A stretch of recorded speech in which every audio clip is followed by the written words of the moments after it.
എല്ലാവരും സുഖമായിട്ടിരിക്കുന്നോ? എന്നും പതിവ് പോലെ മഴ ദിവസം. നിങ്ങൾക്ക് അവിടെയൊക്കെ മഴയുണ്ടോ? ഇവിടെ ഭയങ്കര മഴയാണ് കേട്ടോ.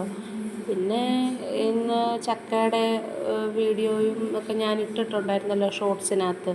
അത്രയൊക്കെ ഉള്ളൂ ഇന്നത്തെ വിശേഷം. ഇന്നത്തെ ദിവസം പോലെ സാധാരണ ഒരു ദിവസം. ഇന്ന് ഞാൻ അമ്മയുടെ കൂടെ ആയതുകൊണ്ട് ഇവിടെ ചക്കയൊക്കെ ഇഷ്ടം പോലെ ഉണ്ട്. ഞാൻ അവിടെ എൻ്റെ വീട് അവിടെ ഇല്ല, ഇവിടെ അമ്മയുടെ അടുത്തായതുകൊണ്ട് ഇഷ്ടം പോലെ ചക്കയും ഒക്കെ ഉണ്ട്. അപ്പോൾ ഞങ്ങൾ വിചാരിച്ചിരുന്നു മഴയൊക്കെ അല്ലേ, അപ്പോൾ ഒരു ചക്കയിട്ട് ഒക്കെ ഇടാൻ, മത്തി മാങ്ങ ഇട്ട് കൂട്ടാൻ വെച്ചതുകൊണ്ട്. അപ്പോൾ നിങ്ങളതൊക്കെ കണ്ടോ? കണ്ടെങ്കിൽ എൻ്റെ വീഡിയോസൊക്കെ നിങ്ങൾക്ക് ഇഷ്ടപ്പെടുന്നുണ്ടെങ്കിൽ നിങ്ങളൊന്ന് ലൈക്ക് ചെയ്യണേ, ഒന്ന് സബ്സ്ക്രൈബ് ചെയ്തേക്കണേ.